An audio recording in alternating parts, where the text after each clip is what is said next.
3, 2, 1. All right, let's call the, let's see, what are we, January 23rd, 2017, regular Rivergrove Water District meeting to order. It is 7:57 a.m. So we have 3 commissioners present, so we've got a quorum. Commissioners Johnson and Patterson, sorry, are Roth. are not here. But we do have guests, Mr. Fouché and Mr. Buford. So, open for public comments. First item on the agenda. Guys, what do we have you here for? Water. Sunny Slope, Hilltop. Yep. We've got a property that's in the county, and is it a 6-inch line easement? Yes, the Rivergrove Water District has a water line running through the property, north-south, 6-inch line on easement. Right, so we are just right above our boundary right there, right? Just north of our boundary. Is that what we're talking about? Those properties right there? Yeah, it's right here. Yep. Okay. And we have tax lot 700, I think 700, 800. 800. Okay, tax lot 800, which is adjacent to the water district boundary. And we'd like a service connection to serve that. And that tax lot is a legal lot of record, and it's been a legal lot of record for as long as I've owned it, 40 years, 40 plus years. And Sean would like to build on it, and so we'd like a water service for that tax lot. And because the water line is running right through the property, we'd like to connect at that point. And we would likely use a pressure assistance to generate more pressure, but we're far enough down that we can get about I think 20 pounds of pressure the way that it is. Okay.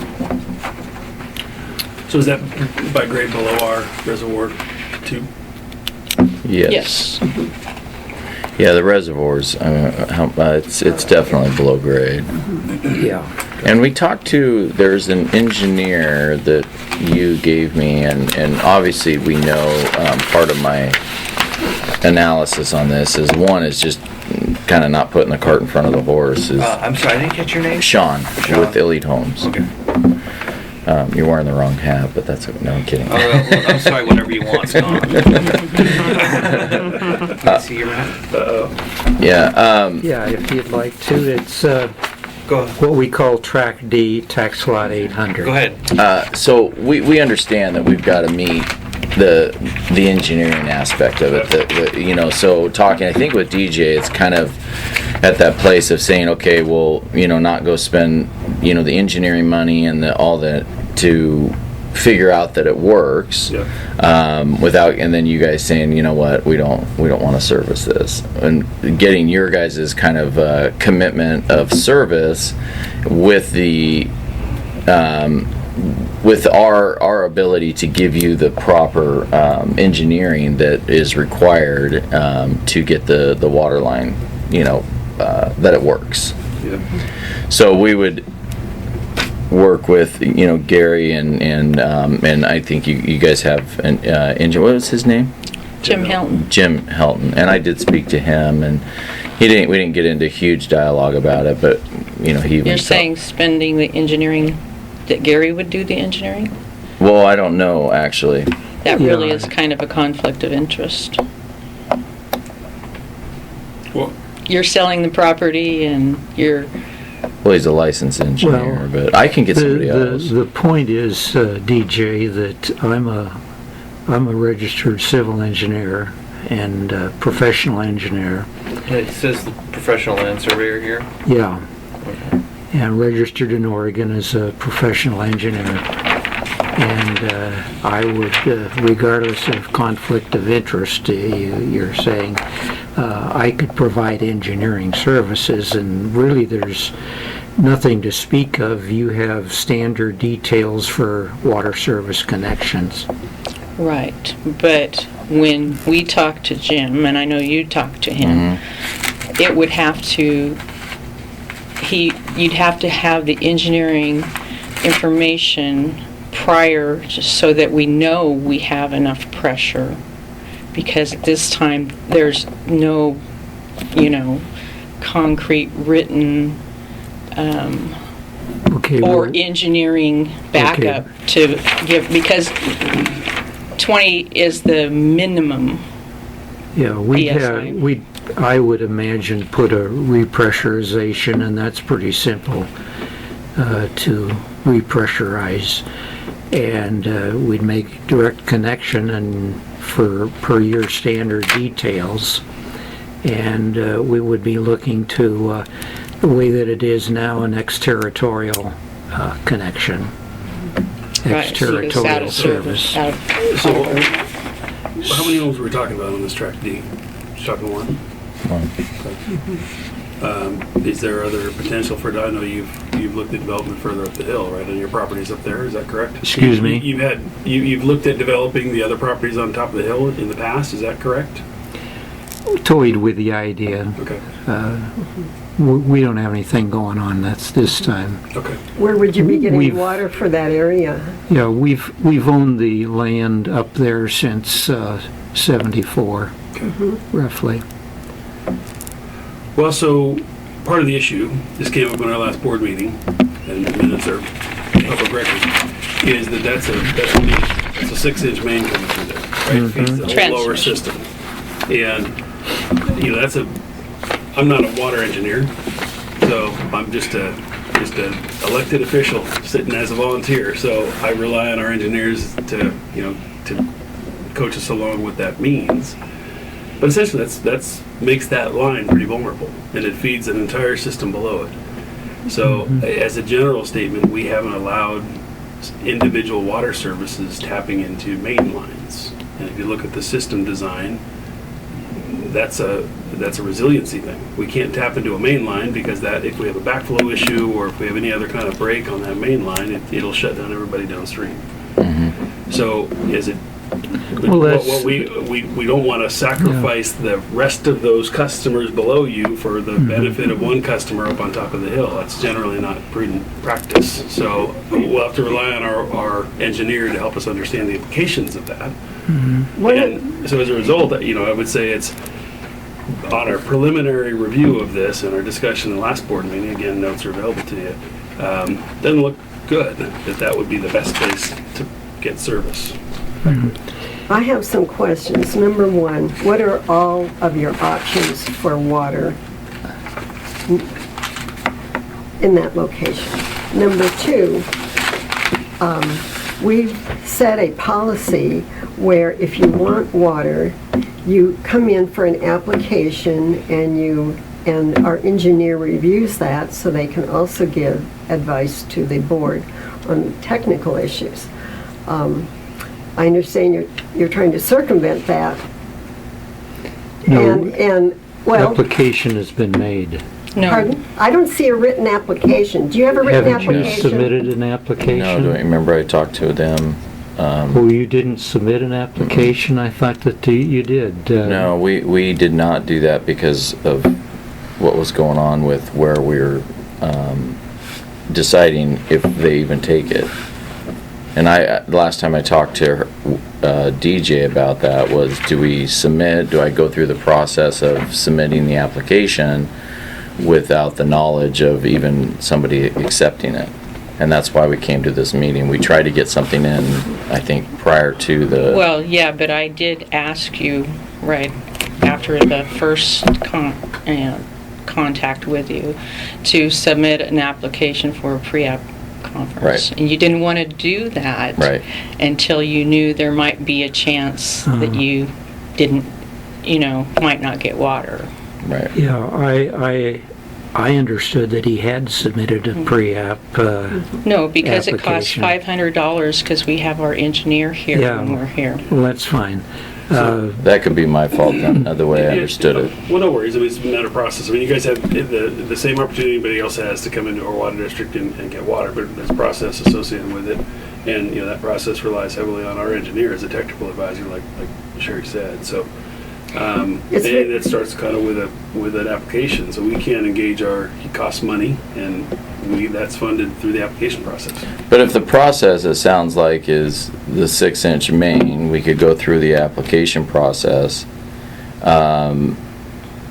Does it make a difference if, potentially, I mean, not that any of that has been ever discussed in greater detail of, what if there were more lots up there or more whatever? I mean, does that change the fact idea? that Mr. Buford owns more lots up there and would probably be needing more water. Is this a step in that direction? And right now, all we're doing is talking about theory. And it's very hard to give you an opinion on theory when we have a very defined application process. And I would have absolutely submitted had I, I'm sorry, I mean, I would have, yeah, that wasn't and the you're issue. welcome to do that, and then the engineer can give us advice on the pros and cons. And again, what we do in the first step could also influence if you come back and you have 10 more homes that you want serviced. And then my other question is, and I'll tell you what it is in advance so that hopefully through your application process you can explain this, what are all of your options for water resources? What are your options for the water resources? I In think, addition to our Rivergrove Water District, what are all the other options? well, Gary would be more, I would say it's a well. That could be a possibility. Other neighbors up there have put in wells. Yeah, I mean, that would be, Can you get City of LO service up there? Gary, can we get City of LO water up there? We can get city water, no problem. We're not in the city.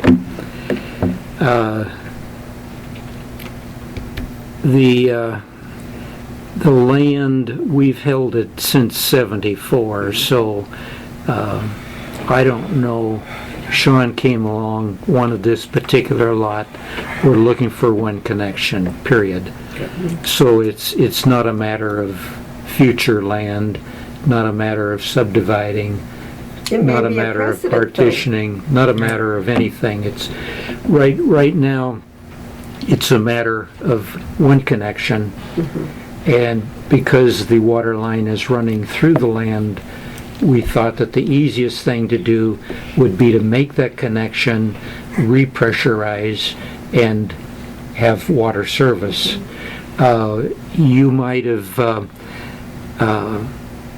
Tracy Barron had a 3-lot, 3-parcel partition on what used to be Don Olson's land. You familiar with Yes, that I know property? that. Yes. And he was in the city, and he had a partition, went through the city. The agreement was that Rivergrove Water District would provide water to that partition, 3 parcels of that partition. Those parcels are higher than this tax lot 800. They are higher. Like quite a bit. They would have less pressure at the water line than this tract. Did they repressurize? And they would repressurize. And this was approved by the city, and it was approved by the water district. It was agreed to by the water district. So on that basis, DJ, can you point out where those lots are? The Olson lots? They're within our district. They're They're right here. Well, number 1. or 3. And they were going to take it off of the distribution main in Olson. And each one of them would have been required to have a booster pump. So we're saying this in the past tense. Did it happen? Nope. No. Well, he's in a dispute with a partner, and Okay. I've talked to the guy that lives in Utah or whatever, and Are you guys within the metro urban growth boundary? Excuse me? Are you within the metro urban growth boundary, or are you just on the outside? Yeah, we are in the metro urban growth boundary. yeah, I think that I've actually had an offer written on that property as well, and I guess somewhat got acceptance, but and without going into all the details that I don't know everything specific about, it's should have happened. It just was more of a financial of what he was trying to do with the lots, and then I guess there was a partnership issue. And that doesn't change anything. It's just that's why it hasn't happened. Okay. I just don't remember that process. How long ago was that? It's been quite a while. Was that the meeting that Chris and I went to at? I know I spoke to him. I have an offer written, probably a year ago or less? It might have been. Something like that. Yeah. But again, they went through the process, and Jim saw the plans. There was, I know there was a problem with where the sewer was supposed to go. Well, the sewer. Because the sewer, they wanted to go right over our transmission line coming from the, or it was too close, and even Lake Oswego disputed that. Yeah, they had it. I had my people go when we did our analysis on it. It just financially, I'm like, this makes no sense to me as far as digging in a sewer line on that steep of a slope. And there is sewer above there, that's on the corner there. And the way I was going to do it was something totally different. Put the lots on the upper half and just do 2 of them. Take the house down and do 2. And it would have made a lot more sense financially. And then you'd have lots that were more desirable than, one was, in my opinion, as a building was almost unbuildable. I mean, it would cost hundreds of thousands of dollars in retaining walls. I mean, the slope was so great. That was coming from the lower half, the cul-de-sac down below, or whatever that street is down below. Olson Court. Olson Court. So this is Dover up on top there in the city. Is that higher elevation? Is that lower there? I know the hill kind of crests up there somewhere and comes down. Dover's in Palisades Park Estates, Westridge Estates. But as far as grade, is that higher than? Yes. Okay. But to then, that city water and sewer up there. They have city of Lake Oswego water just right close there. Well, if the application process is, so there's a couple things I've heard. Is one, it's a main line, and we're nervous about connecting to a main line for one house that could affect many. Yep.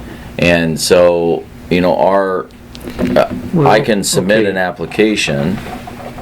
As an engineer, I'm not nervous about connecting to a main line. Okay, well, because in respect a to main your line, background, we'll rely on our engineer for that. yeah, analysis. that's fine. A main line is almost just like another line in the development. Well, again, we'll rely on Mr. Helton's analysis of And, that. that soil up there, a lot of it is subject to landslide too, so we have to look at the geology. There's a lot of issues that we have been looking at, so that geological report, for your information, was done years ago, and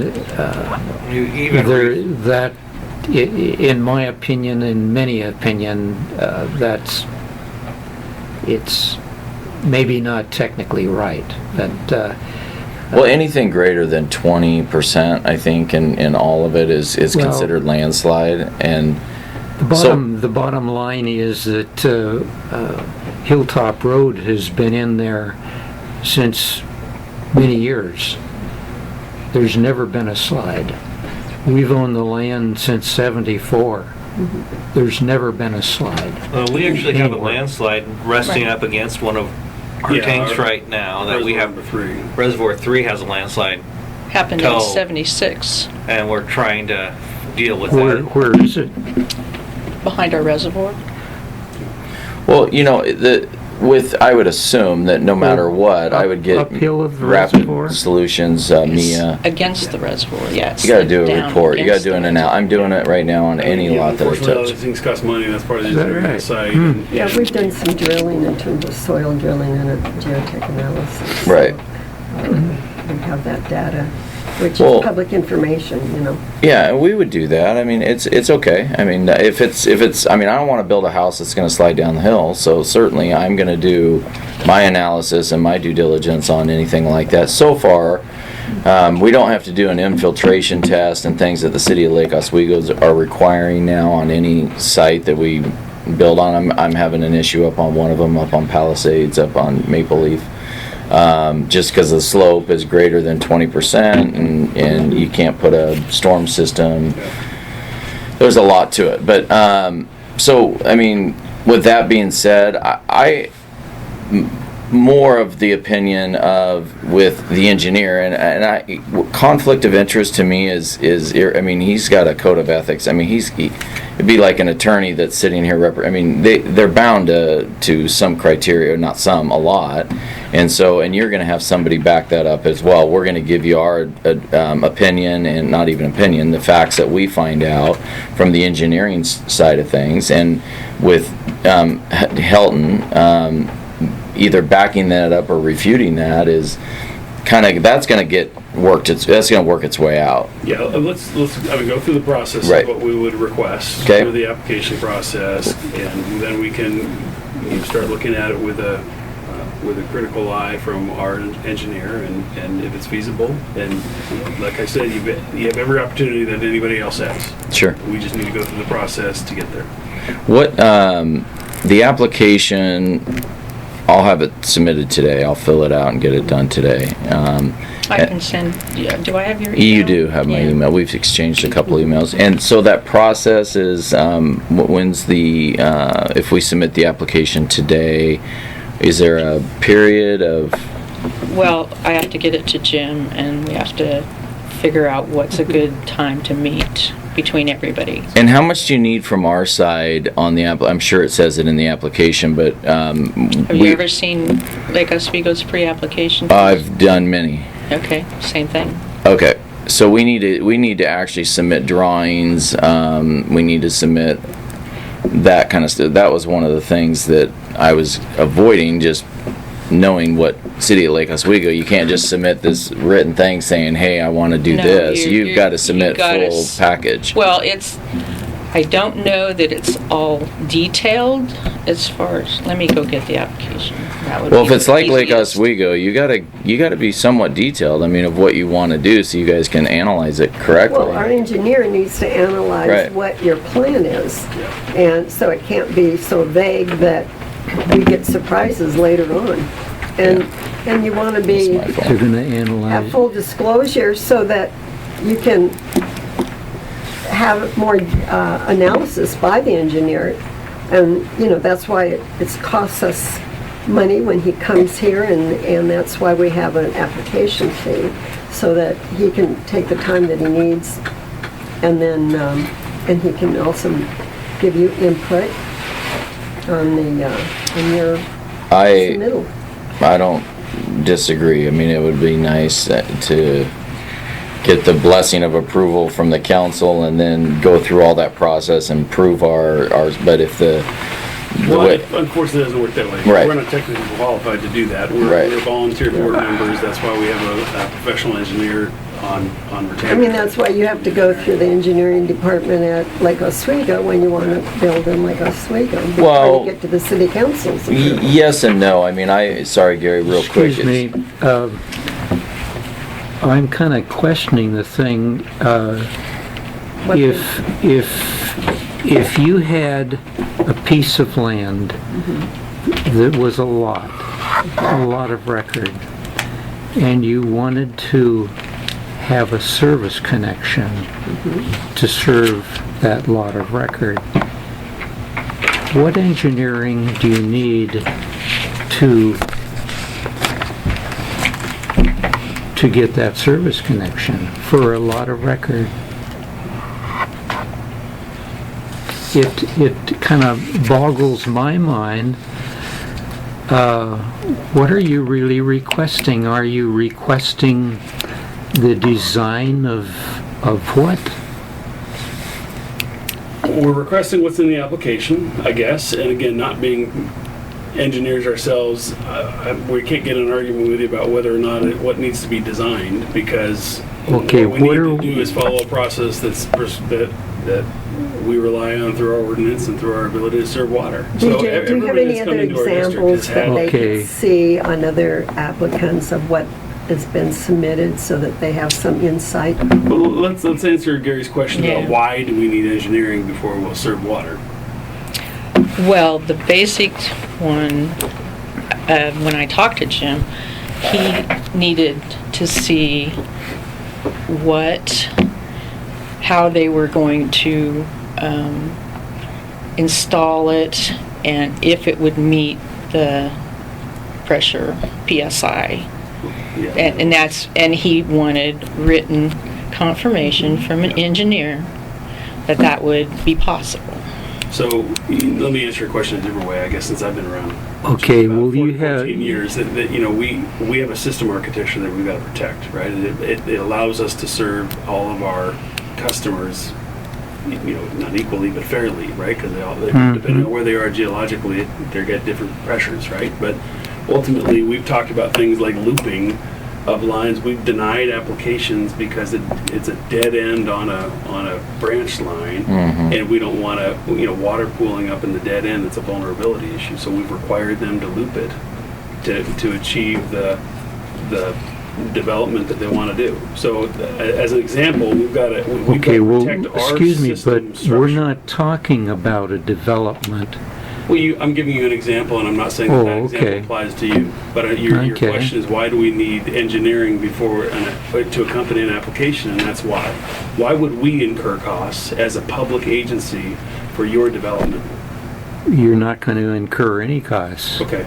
So to the extent that already we have. need to understand. For what? For Jim's time talking to you on the phone, remember I told you we've got 1 hour of time, and I talked to him about it. So, You can bill me for that I'll pay for it. So ultimately, I mean, that's part of the One issue. of the other reasons, Mr. Buford, is that when we're designing our system, the reason that we're trying to make sure that we have more than one way to get water to people is creating more resiliency. So if one part is down, there can be another optimal secondary source. And that's the whole idea of looking at resiliency. Okay, so you're wanting, instead of, if you had a water line extending into a development, you would want that water line looped so that you can serve it from two directions? Is that what you're saying? Well, okay, I think it's fairly obvious that if you've got a line that's coming down the hill from a tank, that water line is going to be servicing from one direction, because Okay, so I don't know what your system is all about, but your system is likely not going to pump up the hill in that line. yeah, it hasn't. It's all gravity fed. Okay, So- it's all gravity down, right? So let's do this. I think we've been clear. We've got to get on with our regular board business. We could talk about this all morning, but that's not. We all have jobs to get to. So let's let's request that you submit an application. We've got a copy of it. If you have any questions about how to complete it, please let us know. If you need more information about what we've done on past developments of similar magnitude, you're very welcome to submit a public records request or talk to DJ about it. And I think that's where we need to go. Okay. So sorry to cut you guys off, but we got to get through our regular board business. So, Okay. you good? Okay, and in closing then, I thought that the application had already been submitted. Yeah, that's my fault. So, You're more than welcome to come to the next board meeting after it's been submitted, and we can have a complete discussion after our engineers have. Just say, we didn't really get that. We kind of got, submitting the application, assuming that it gets done today, which it will, or I guess it may not, because we may need to provide some additional information that Gary or I can work on. Once that gets done, is there the city of Lake Oswego, there's a very distinctive time that you submit by a Thursday, and you're going to get it in the following Thursday or whatever in your thing. That's listed on. Is that a similar thing? Yeah, we just have to work into Jim's schedule to see when he can come out. And work into the board's scheduled meetings Okay. when we look at this as well. Is this going to be a board? Jim's going to look at it, and then he's going to give his opinion or his feedback on it. Mm-hmm. We're going to either respond, or and then we'll be talking about the fact that it's doable. I mean, that we can do it. We got our pressure that we need, things like that, and then we'll make a decision. And you guys ultimately make this decision? On problem ones, yes. Yeah, on problem. So you guys, assuming that we got everything done, and it's gravity, we got the pressure that we need, all the things that we do, we'll sit down in another meeting, and you guys will have an answer that says, okay, we're going to allow you guys to hook up. So I think the correct answer to your question is that staff has authority to make those approvals unless they are uncomfortable with it for any reason, in Right. which case they refer it to the board for review and approval. So if Jim Helton gives DJ the comfort level to approve that, then that's up to her, and she's empowered with that authority. If DJ doesn't feel comfortable with it, it'll come to the board. Our board meetings are the fourth or the last Monday of every month, Right. 7:30 a.m. I think that there's an underlying issue that you should be aware of, and that is hooking into a main line like that can affect our seismic resiliency. So those are issues that we also have to factor in. And Jim's certainly aware of those issues, so Right. the process and discussion with Jim, that should come out, and to the extent he needs you to have a plan related to that particular issue, then we'll talk about it. Yeah, I think that kind of stuff is, I mean, engineers, they work very black and white. It either works or it doesn't, and regardless of there being how, there's always circumstances that could.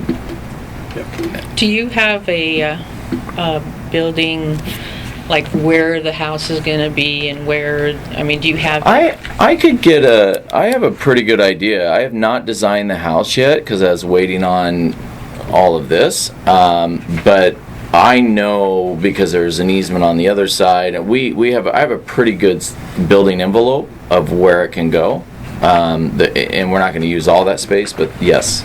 Okay, because You want that? part of it is we need to know where the meter's going to be and how, need to bring that up. Because it can't be down the hill, you know what I'm saying? No, I would It's think, most of them are in road right-of-ways. I would think that we'd do the Meter same would be thing. in road right away. Right. We understand all that stuff. I think the bottom line is, will you allow a connection on that line? Plain and simple. That's the So question. you're not going to get an answer from this board to that very direct question. We understand the question, but we're not going to answer it until our engineer has had a chance to advise us So based on the we specific- would ask the engineer that question, Yeah. because all of the rest of the stuff is very, very simple. I understand. Very Yeah, understood. it's But very Let's simple. go through So- the Well, see, process. you know, Let's give I our mean, engineer a chance lot to of- review the technical design, and we'll give you A an lot answer. of times there's also a requirement of frontage improvements.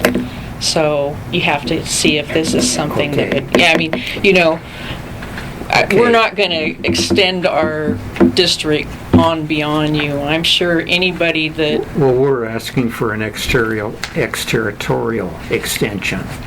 So the land to the east, that's down the hill, has a well. There's no reason for them no, I'm to- just saying, Mr. Buford, that's something that the engineer also considers in this Okay. thing. Because a lot of the times, So we can we just do let that him, requirement. we can let him do whatever he wants to do, and he can come back Because those are to our an answer. standards. I mean, he goes by our standards. Let's Okay. avoid speculation. let's review the application and the standards described in there, and then to the extent you can meet those standards and get a plan into our engineer and he can give us approval, Sure. we'll act accordingly. Okay? So he can come back with his answer before we do any engineering. I do Right. have, I can't really answer that. Again, we've got to follow the application process. We'll have to do a little bit, I'm sure, You're just to gonna show a do line of something. where it is and the connection, and then, I mean, he'll have, Well, we would do what we would put it wherever your engineer wants it. And we would meet whatever requirements your engineer makes on it. So it's all a very simple question. Do you want a connection to that line, period? And as I said, that question will be answered So- through We'll, process. we'll We'll have meet you this and submitted. discuss that after your application. Yep. I did have one thing that you might want to be aware of, because it was brought up by a commissioner last month, is that the people down the hill from us, down in this area, Mm-hmm. are saying that they're getting more runoff from the up above area, and they're thinking it's Hilltop Road. Is there going to be any kind of improvements on the road from this? We'll either asphalt it or gravel it, one of the two. But you're talking about what Tracy was, the people were complaining. No. It's not Down Tracy. Olson Court? Or? no, Are she's you- talking more towards Child's Road, I think. Child's Road. Okay, Okay, these people down here. It Okay. wasn't this one, it's right next Okay, door. They're were saying, those the they're peop- seeing more yeah. There were a couple of people that went to a city council meeting a couple of weeks ago, 3 weeks ago, 4 weeks ago, and they were complaining about drainage on Barton Road. This isn't Barton, though, that they're That's complaining Barton. about. Looks like that's along Barton. Yeah, Hilltop and Barton. Hilltop. yeah, they were. It was Hilltop, see, it comes right down here. No, Barton also heads downhill too, so would it give? Well, Yeah, I they mean, were- they were complaining Barton about is a- drainage on Barton Road. This is westerly of that drainage. It doesn't have any effect. No, So- you're not. Okay, so, well, DJ, why is that, why do we need to have that discussion? Is that Well, important because for they this? need to understand that these people wanted all of the landowners show to you meet something. and have some kind of maintenance That's agreement. not our business. Yeah, Yeah. that's something. They were people down here. And the drainage was coming down here and coming onto their property. Do you remember their names? Or remember? No, I don't, but there were 3 property owners, as I recall. And the city manager arranged a meeting with Clackamas County, and they're running it through Clackamas County, because the bottom line is Barton Road is not improved to county standards. So until the road is improved to county standards, the county is not going to do anything. So it's up to the private property owners. Which is what she just said as a get together, but that doesn't have Yeah. anything to do with We don't do Rivergrove. roads and drainage, so Yeah. let's move on, because we've got more business to cover. And, Okay, thank Well, you. thank for- you. I'll get Appreciate the it. application and you get, nice to meet you too. Thank you. Yep, thanks. Hey DJ, if you're worried about conflict of interest, you can contact Osbeals. I'll get that. Osbeals, Oregon State Bureau of Engineering Survey. But I'm pretty sure. Okay, thank you. Thanks. Have a good day. Thanks. Yeah, all right, take care. All right, so public comment period. Let's move on to tab 1, the meeting minutes from December 19. Comments? I move to approve the meeting minutes. Second? Moved and seconded to approve the meeting minutes from December 19. All those in favor, excuse me? Aye. Okay. Let's move on to tab 2, DJ, we were talking about the Old Gate Road improvements. Well, and my Fencing.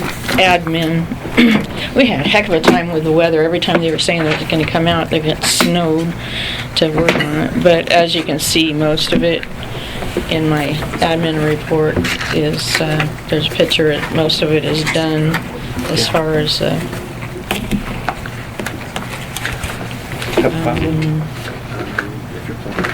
What do you have? What you? Sorry, I'm serving everybody. that's all right. For the record, let us. As far as my admin report, you see that we've got the frontage done, and they also, you know, part of the problem, see that tree on the right of the one, it's actually grown into the fence. Plus, on the other side, on Weinberg's side, there's several trees that have grown into the fence. So, there was some discussion with the neighbor when we were out there, that she asked if that's all we were gonna do, and we said yes, and we thought she might be a regular come up at the next meeting too, but she's not here, so. What tab were we looking at? And did you have suggestions? Well, it was said that, you know, we thought, you know, that if they want the fence between us improved, that, you know, there might be a cost share in it, and she was saying, no way.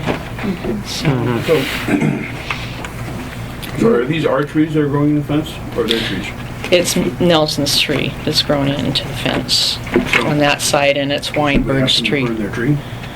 Their trees and get Well, them it's burnt? actually the roots and grown into the bark, you know, or the Are trees. you seeing this on? Under chapstick, there's pictures. No?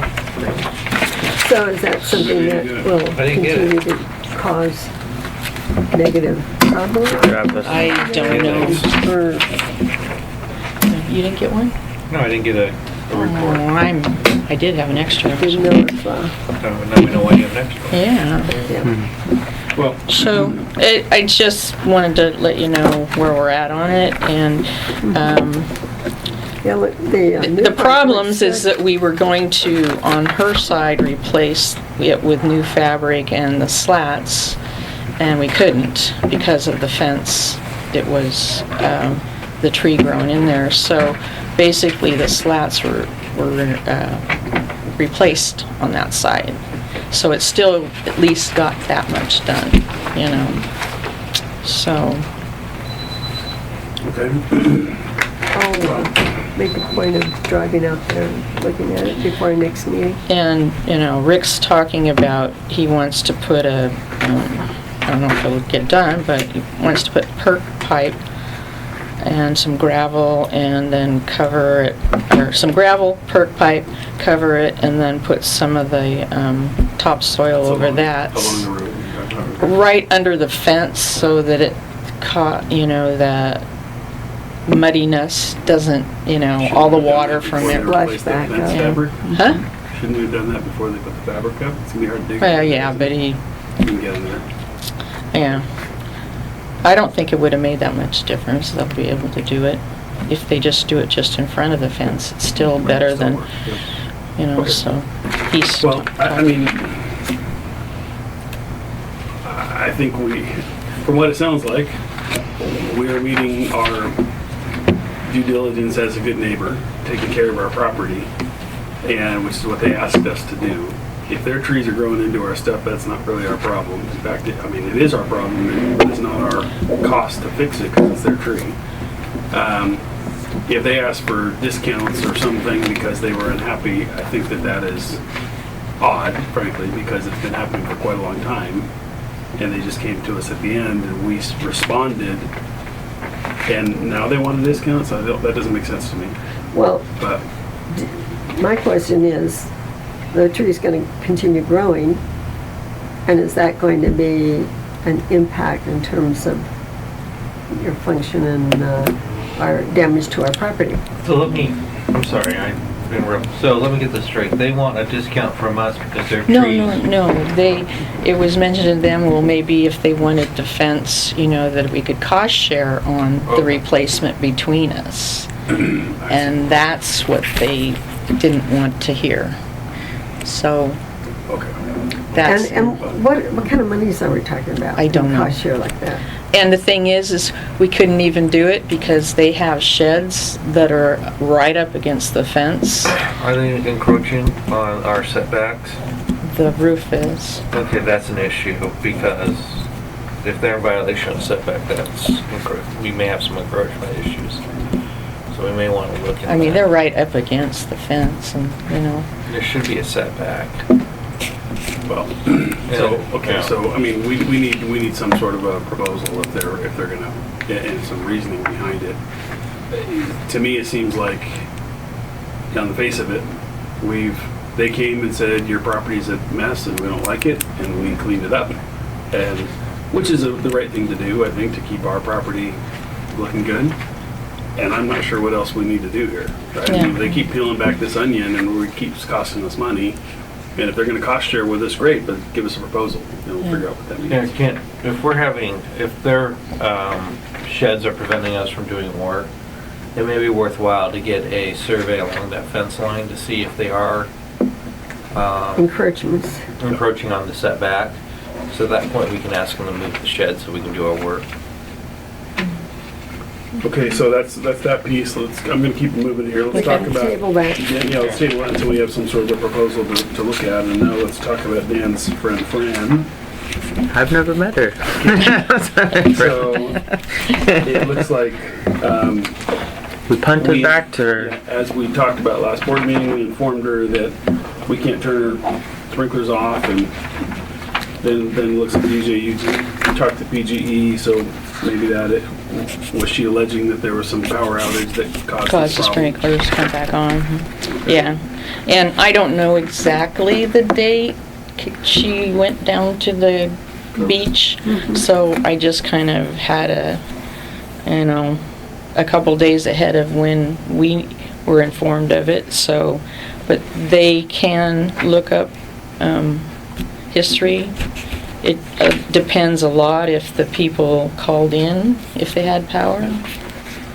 So And if it's she was at the beach, She would have called in. It's possible that she could have had some problem on her side of the electrical system that caused her Yeah. power to go off or surge or something. right? I don't know, that's what, she claimed in the email that sent us, but we've not received any.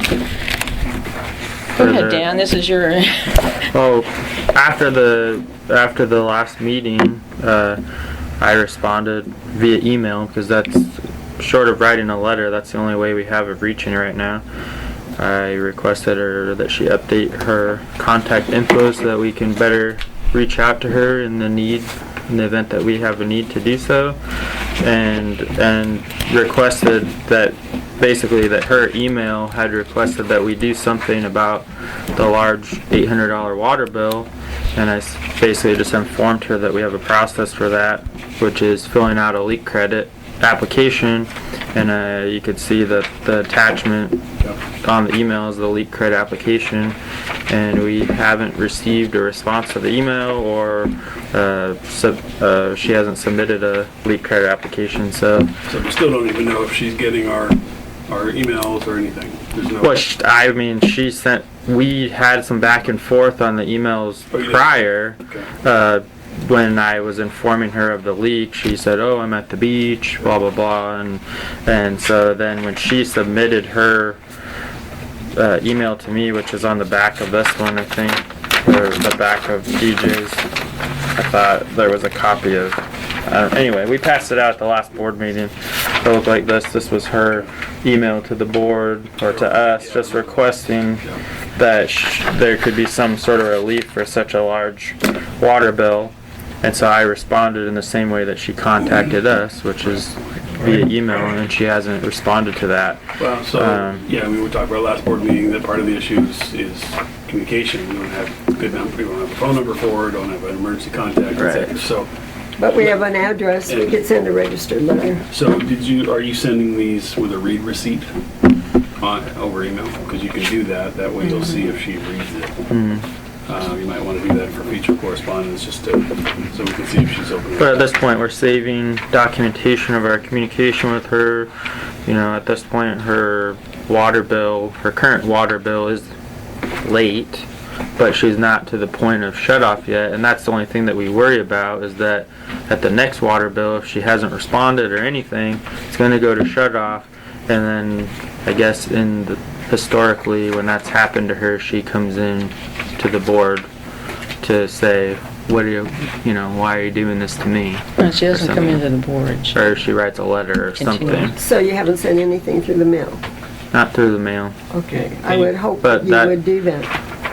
Yeah, and I think we need Certified to mail. certified mail and offer her a solution that she can live with, in the sense of, because she is on a fixed income, like a long-term interest-free payoff option, like maybe she pays an extra $25 billing cycle until. Probably more than that, but still. Yeah, well, as an example, maybe $50. Yeah, let her pay it off over 2 years. Well, yeah, let her pay it off. But whatever, do we have precedent for that? Has there been a discount, a workout that we've used in the past with people? Well, the only concern that I have, and that I can recall, is that we gave somebody that had maybe low income or just unreliable income, who had a water leak when I first came here, and she was just bringing in money on her own terms, like here's an extra $20, here's this, and it was dragging on for so long that I finally looked at it. There was no formalized plan, and I said, we need to get you caught up, because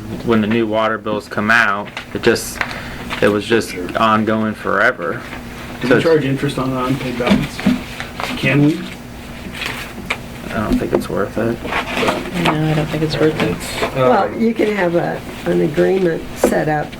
Yeah, we that- could come up that with, she agrees to and signs that statement, and note on the agreement that if the agreement is not met, Right. then X, Y, and Z can occur, including shut off. the coverage of attorney fees, Can we- anything like that. I don't really think we want to pay whatever you want to, whenever you want to. No. And like No. you described before, that's just not good for anybody. But if she's willing to commit to A payment some sort of a plan. payment plan, then Yeah. we'll oblige to the extent that it doesn't pose a risk. The other question I have is, can we put a lien on the house for $800? Nope. No. Not as a special district, you And that's can't. why it's so important at this point in time to get the documentation done. And that she, because I think if we haven't sent a registered letter, if she hasn't responded by email or whatever, then that gives us notice that maybe she no longer has a computer, she no longer looks at it. Yeah, I just want to be proactive and Yeah. say, hey, we understand that you have a limited income. We understand that making payments are option. This wasn't a leak, this was a system failure. Here are some payment options that we can work out. Hopefully will not seriously adverse your monthly budget. Yeah, I mean, for all we know, she might have a health issue and she's not able to respond. So, I think, yeah, I mean, and if that's the case, then we'd go into shut off, I think, right? 'Cause What we if she can't get a doesn't- response from her. I mean, you're talking about registered or certified. What if she won't sign for it? Then you get a record that Then we know that no she's- one was there to sign for it, or she refused to sign for it. Who knows? At least you made an effort. It Well, yeah, it's was just- reasonable effort to communicate. Do you think that if this is her email to us, and then the email that you guys have is my response, can it be as simple as just printing that off, showing her email, my response, and then giving her a printed out copy of the leak credit application? Because at this point, emailing us and requesting a leak credit is not a formal submission for a leak credit. But if you have at least a cover letter stating that we had not received a response to your email, then our second attempt is to send a registered letter to her and please respond Just because within X number of days, so that if anything else needs to be done. what I always what I've been doing recently with some of these ones that are kind of maybe unsure of what the problem was. I mean, she's speculating a power issue, and I don't know if she has documentation of that or whatever, but if she submitted the formal leak credit application, it requests that she show documentation of repairs that were made or something, and if she wasn't unable to provide that without volunteering to her that she must show that in order to qualify, then we can just get her, her formal true response of what happened, and then we can review it. That's why I wanted her to submit, because if she said in the formal request for credit and just said that, oh, the sprinklers came on, I don't know what happened, we didn't have anything fixed, but that my daughter or whatever came over and turned it off, and it hasn't been an issue since, so it's not a problem, because her last bill was only like 8 units of water, so whatever it is not a problem anymore. So, I mean, here's the deal. I don't think we want to go into the business of speculating what might have happened or what didn't happen. We don't want to speculate. It could have been a power outage, her daughter didn't turn it off on time, whatever. All we know is that her meter went spinning, and that she owes us $800, right? Why she owes us $800? If there's a mitigating circumstance per our leak adjustment policy that she can prove, then we'll listen to that. If she can't, she owes us $800, right? So, and I like Jim's comment last board meeting, which is, this isn't an emotional. I feel bad that she's an elderly woman on fixed income, but it's not about the emotions. It's about enforcing our policies and procedures. Right.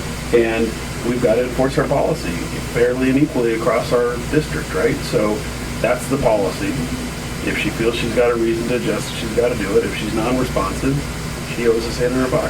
Right? I think we could, in the letter, I think I would add to what you've written here, that if our records indicate that she owes us whatever the number is, $800 some odd dollars, and we're willing to discuss a payment plan that's mutually agreeable or something like that, unless we agree to a leak adjustment, that you've got to provide the information or something like that. So I would, the one thing that's not in there is that she owes us money and that we can discuss a payment plan. So I would add that to the letter. But yeah, I think And what she's you've welcome written, to submit any mitigating information, and also welcome to come to the board, whatever further communication she wants to be. well, and ultimately the leak adjustment application would have all that mitigating information, right? So It would be requesting it. Yeah, follow the leak adjustment protocol if that's what you want to pursue. If not, figure out a way to pay us $800 or we shut your water off, right? And, All right, I think we've got this one covered. okay. All right, let's move on to the financial report, tab 3.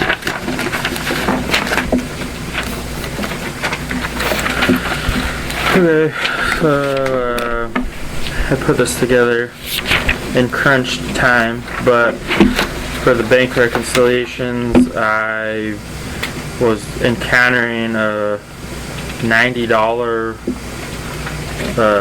higher in QuickBooks than in Koozie, which I was finding to be odd.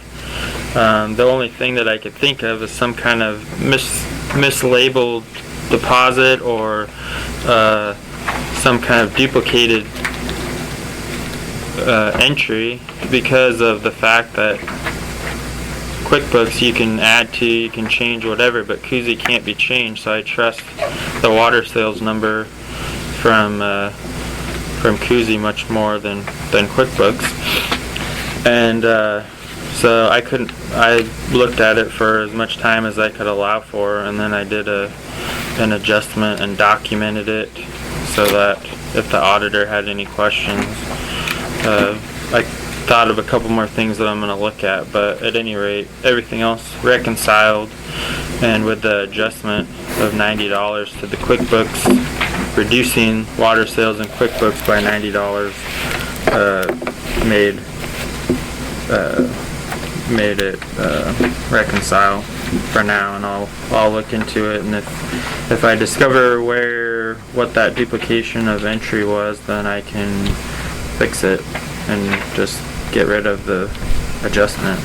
But otherwise, it's documented properly and showing that everything's reconciling With that $90 adjustment. with a $90 adjustment. Yeah, and the deposits are reconciling. So. DJ, I wanted to find, I don't remember the amount that Jim Hilton charges the district to look at a pre-application fee. How much per hour? Well, it just depends on how long the Well, meeting is, but we have a set fee of $500. And then, And he charges $205 an hour. so then does it go up from there? I mean, it's a flat fee. It's just a flat So if fee. it costs us $750. It used to be $250, you know? We and- increased it just Yeah. I recently, think I remember when we increased that. But but maybe Jim his fees have gone up a little bit too. engineers that may be working on that application too, if there's complexity. Not lately, it's usually been him, but Well, if you think $500 is only 2 hours, a little more than 2 hours of his time, and he's already spent an hour, or already billed us for an hour on this, so it seems like this one's complex enough that you could Yeah. almost know that it's gonna be more than Well, $500. again, you know, let's not, we're already wasting the time on that discussion, so let's move on. Get to the bank statements. Okay, so, everything's fine there. I mean, uncleared balance again, but we wrote checks on the 30th of December, so you know that a bunch of those didn't clear. And we're just tracking expenses and transfers for the generator projects. And I have not yet done a transfer for the December billing to capital improvement fund yet, just because it's been a crazy last few weeks. And one thing that I noted on tab 5 while I was glancing through this is that I didn't classify on the line 8466 and 8462, I didn't classify those last two expenses towards the generators as capital improvement fund, so I just need to do that. But there was nothing else major of note for tab 5, just that I need to transfer some money to capital improvement fund. I need to reclassify those expenses as capital improvement fund for the generator.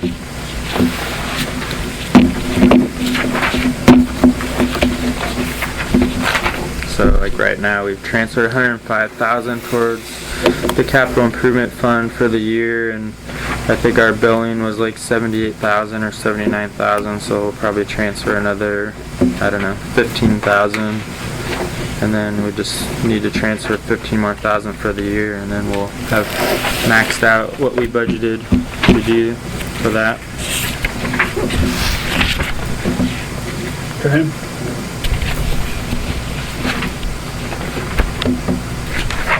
All right, so that is the financial report. I move that we pay the bills. What was presented? Second. Moved and seconded that we approve the financial report or pay the bills? Usually we approve the financial report first. I move to pay, approve the financial. Well, let's get that one done first. So we move to approve the financials, okay? Okay, I second. Second. Moved and seconded to approve the financials. All those in favor? Aye. Okay, now let's pay the bills. I move to pay the bills. Second? Moved and seconded that we pay the bills. All those in favor? Aye. Okay, thank you, Dan. Thanks. All right, tab 6, we already kind of talked a little bit about Old Gate. yeah, the letter of interest, Amy came out and took pictures of the reservoir and the landslide behind it, or slump, or whatever they called it at the time. So But we there's don't. never been any landslides up there since 1974.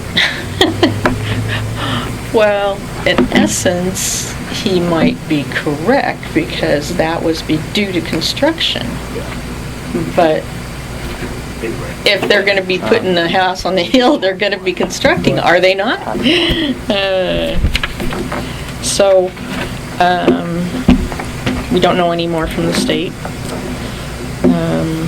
Nothing starting on the second generator. Pump reads were a little bit lower. I was surprised because I figured people would be running their faucets. Well, I guess that would happen after. Never mind. The next bill. Do we have any I'm looking forward to that bill. broken, frozen pipes that we're aware of? Nope. Leak adjustment requests? We haven't got them yet. Yeah. It depends on what their bill comes out to be. But, you know, I just put in examples of what we hear, and we're like going, oh my God. Lots of trees down, that's for sure. Well, the bills, yeah, we don't know from this recent freeze of if anybody had leaks or anything like that, but from the last one, from when the bills went out, December 10th, and then we had our board meeting, we had a flurry of leak adjustment They want requests. something on the bill that if you had a frozen pipe leak, that they can request a leak So do we have the adjustment. leak adjustment application on the website? I think we talked about that Mhm. last It's on the website. so they can find it there. I believe on the most recent bill stub that DJ had updated kind of the message, and it said something about just like winterizing your pipes and faucets or whatever. No, we're better off than Portland, and Scappoose had a main that broke, that apparently drained 2/3 of the reservoir before they got shut off. Yeah, Portland had one yesterday. 69th and Duke in southeast Portland had a big main break Yeah. yesterday. But those So we're were lucky. mainly cast iron, which we don't have but a little bit of that. But Okay, so we count our blessings on that. We're better than them, but, okay. Anything else on our district report? The other? nope. Any issues around the snow? No problem. No problem. You mentioned there's a few branches and trees down. Yeah, but they were the We customers. had some, no, Your neighborhood out. You had what? a lot of branches down. Oh, yeah, we had some up on the reservoir, reservoir 2, there was a small tree fell across there. Just before the fence guy people were out, there was another little tree that fell across the fence, so Rick and Brian had to get that off before they could work. But, See my pile in my front driveway? yeah, I saw that. Yeah, we lost the ornamental, the coral bark maple, really nice tree, our favorite tree right in front of our mailbox. And it's split out. Yeah, yeah. Split like a- I lost. I have branches that are, we actually had to take our car in that got the headlamp. We lost about 4 of them, about that big in the back too. That was quick. That's just part of the course, always happens. Just get a lot of firewood out of it. All right, any other, let's see, commissioner appointments, volunteer signed January, February checks. Any volunteers? Who did it last time, Chris? Chris, All those in favor of Commissioner McDowell? I'm kidding. I go, I drop a kid off, I go that Me way. too. Yeah. Me too. No, if they could bring them by the night before, drop them off on the kids, I'd drop them off in the morning, but I don't think I don't know if we that's. trust you with checks over there. yeah, I don't think we Post a have. bond for us? Well, I gotta guess say- we can have either Sherry or Chris. You can call me. Okay, I can be a backup if needed, but again, I Okay. don't know what John's doing, going the other direction, but I can come back if necessary. Okay, and any non-agenda items or staff reports by anybody? nope. No? All right, so I don't think we have any major agenda items for consensus, and we'll see what comes out of this development and application request, right? And Are we allowed to, that guy said that we could send him a bill for that hour, are we allowed to do that? If we could show that it was for that? yeah, I think that was magnanimous of him to offer, but I don't think that that's. Kinda sets a that's- precedent. Yeah, that's not what we do, and it's a flat fee, $500, and we don't want to go around that, I don't think. It was nice of him to offer, but, yeah, I don't think we do take any action. Once they get into the development stage, and, we have agreement set up with the developer, and we have a deposit, then, I mean, this isn't gonna, if it goes, it isn't gonna go to that. But, Well, you know, we are fair-minded about this. You know, I can understand what they're trying to do. They don't want to spend a bunch of money unless they know there's a light at the end of the tunnel.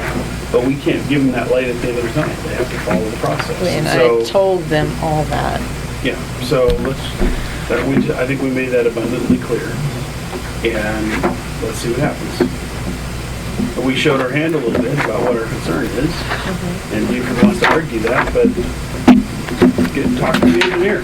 You're not going to get that here. Who did you say talk to about it? OSBEELS, Osbeals. They're the governing board of licensed land surveyors and engineers.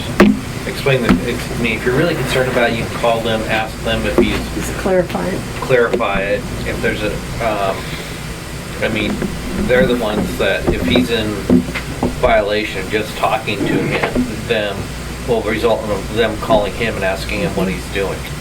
Because they're very...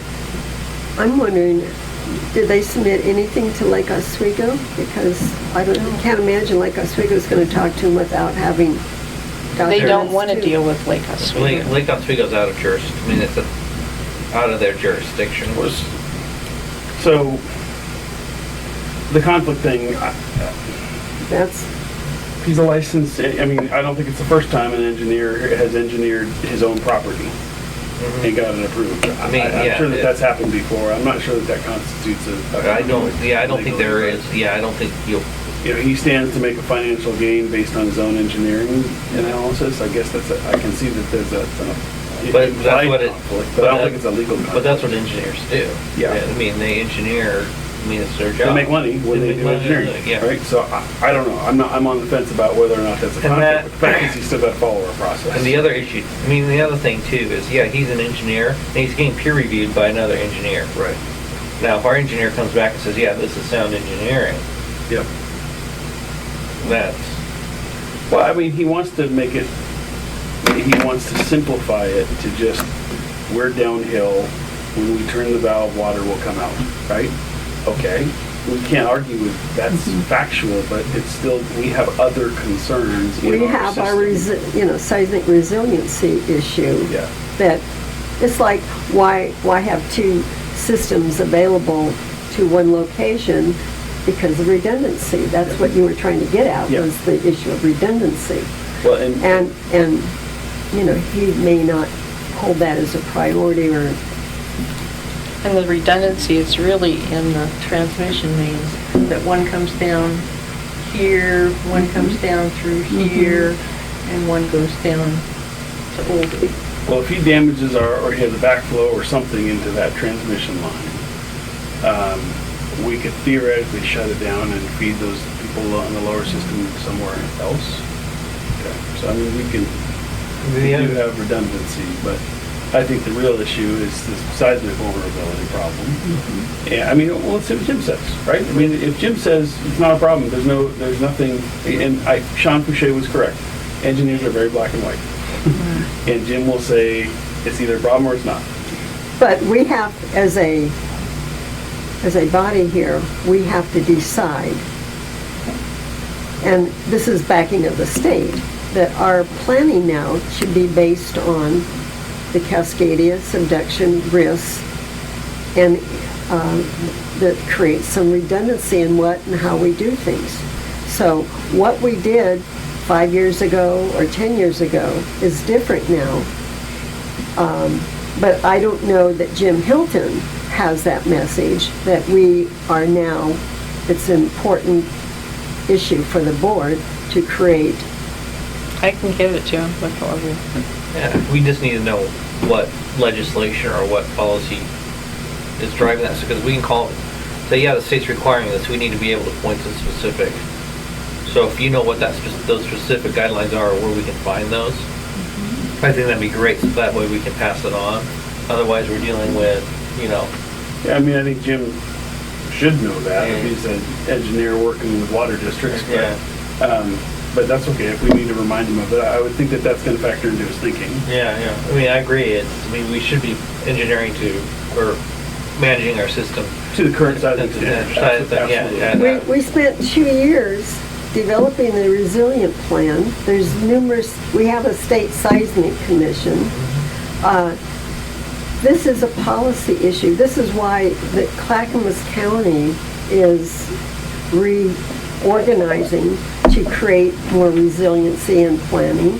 And look at this, the city of Portland is a good example because they have even initiated a area of study on this new seismic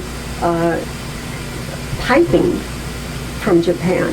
And so there's a lot of other districts that are implementing the resilient infrastructure and planning. And I haven't seen Jim do this because it's not coming from our board that it is a priority. Okay, well, let's remind him of that. And I mean, maybe the answer is that he's got to put that flex pipe in for that 6-inch main line for us. Hey, there you go. Right. Replace the whole thing with We're a gonna 6-inch replace flexi this line. transmission And then we'll give down you water. With the Takata, I don't think that that's reasonable. It would only be his frontage, and we can. No, well, but Still. But also, keep in mind that this is one application that's coming in. Mr. Buford owns a lot of other adjacent properties that he would probably eventually want water for. And this may be the first step in a number of requests. Well, I think. And just looking at, Well, this may be a policy picture. issue where we just pass an ordinance saying we will not provide water to any property that cannot maintain over minimum of the acceptable PSI through gravity feed. Well, I think that's implied because it's a minimum, right? That there policy is a is in place because otherwise. fire flow. Yeah, minimum. Fire. So, I think. Well, that isn't enough I'm for not the sure fire that- flow. I'm not sure that we No. can speculate, just as we're asking them not to speculate about this development, we can't really speculate on Buford's intentions in the Yeah, future. and here's. We gotta review this application on its merits and make a decision based on this application. No, I Whether- agree. We can't, and we are always sensitive to precedent, that's why we follow our ordinances, Honestly. right? So we follow our ordinance, and if for some reason that allows Buford to do more development, then he's gotta follow the ordinance on the next development. So- The other issue I'd like to bring up with them is I don't like the idea of having out-of-district service. So I would like them to apply to annex into our district. Why is that an issue? Because it's been an issue before with the properties over here. Because they have to, our current ordinance is if you're out of district, you have to pay 30% more. Yeah. And So we you're we're not given the protected. same priority of water Yeah. as those within the district. Right. So we've already planned for that. He can come in, he's under those, that's the rule. You pay us 30% more. And so, he knows that going in. I don't think we should force him to annex. We should let him know, because in the long We should let him know. run, it's gonna cost him less money in the long run if he annexes. He's Yeah, it's but gonna we- cost I don't think whoever we he should- sells his house to more money. Yeah, I don't think we should force him to. That's up to him. He can pay us the out-of-district premium if he needs to. I don't think that should be a requirement of the development. The requirement of the development should be that it works from an engineering perspective with our system. I'm just saying we should We should inform him that. Yeah, one of the issues though is that we have to have this 20-year plan, okay? And we're asking our engineer to develop this 20-year plan. We pay him for that. So I'm not sure that we have paid Jim to develop the extraneous properties to be included in our 20-year plan. So there's money involved with the planning of it. Yeah, I mean, but once again, we've got a plan based on what we know. We can't make a plan assuming that, everybody on the periphery of us is gonna wanna come in and get our water, right? I mean, I think that'd be a flawed assumption. We know, I mean, the area most likely to ask us for water service is along Childs and, Barton up there and maybe over here along Montauk. But everybody else above that's got either Lake Grove or Lake Oswego water. I don't think it's likely that we're gonna have to expand our boundaries. Well, I in that thought the direction. properties, and correct me if I'm wrong, there were seemed like at least 7 proposed potential homes developed up near our facility that Mr. Buford is Well, the he owner. wanted to do 3-lot partitions, at a time, rather than, But I think what I heard you say, though, is that we should redo our 20-year master plan, considering all these other things that might annex in, or might want water from us, because they're not contemplated in our current plan. And I guess I think it's too hard to do that. We don't know who and where and when might want our water, so it's really, I think it's hard for us to revise a plan based on something we don't know. I guess. Well, how can you say you don't know that when you're adjacent to properties that have been partitioned to 7 or 8 potential I development? would think from a engineering perspective, you could probably address that with a margin for error, plus or minus 10% increase in water demand from adjacent properties or something like that. We can, regardless of what's happening outside of our district, we can have the same amount of development in here. Oh, yeah. So we can get. Well, we've already analyzed that potential increased density based on Metro's definition, based on, that mean, look at, right But that now, can we're be- getting that- a study from Lake Oswego on Rosewood and Lake Forest is outside of our area, but there's a $26,000 study going on right now for Rosewood. Okay, so look, personally, I don't think we want to incur additional engineering expense by revising our master plan, because I think our master plan was founded on good principles from what I can tell. When it's time to redo the master plan, then maybe we should contemplate that. But I don't think. These are all factors that could influence that Yeah, decision. so the point is, we'll pay for that expense based on a process related to this applied development. And if there's a reason to think that there's gonna be more by the time we get to the next master planning phase, then we'll include that in the discussion. But there was a reason why we could pay part of utilizing the systems development charge proportionately to that increased potential growth. And that's one factor why we were able to accommodate that. So it's not like we're just having our own residents' present properties paid. This is part of that. So you're future planning. So suggesting that it would increase our base for application of systems development charges, and so we could obtain more systems development money or percentage. Is there a systems development fee at all involved with this kind of a? Oh, yeah. Yeah, oh, yeah. Just following our ordinance, it depends on the size of pipe he wants, right? Does the out of Oh, we make them district put, premium apply to that? Does he pay 30% more I than don't the think so. STC? I think it's just in the rates. Anyway, we can ask Jim about that. But I think at this stage, as far as revising our master plan, to me that sounds like it would cost money. And if we ask Jim, do you want to revise our master plan? The answer would be sure. Well, how much do you want to pay us for? So I don't think that we necessarily need to incur additional costs at this stage. But let's see what he says about that question. Do you want him at the meeting? Next meeting? Do we have another reason for him to be at the meeting? Unless there's some issue to report on the generator Well, electricity. let's see where they go first. I guess if there's again, there's more additional cost to bring it to the meeting. So if it looks like we have a dispute where we need, one engineer talking to another, Buford and Helton, then sure, we should invite him, and I guess we're gonna have to pay the cost. But if his answer is sort of not just no, but hell no, and it's based on sound engineering principles, then I don't think we need him here to defend that. We're just gonna say our engineer says hell no, so sorry. Right?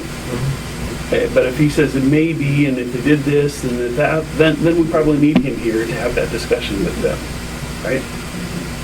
And I think it would make it, but let's not set them up yet. Oh, I just wondered. Yeah, you may have them, just give them a heads up that that might be a possibility, but it may be, who knows, 2 or 3 weeks before you get a submittal. Well, we need to wrap up the meeting up. Yeah, let's wrap it up 9 o'clock. I think we're good. Let's adjourn the meeting at 9:01. All right. Thanks, everybody.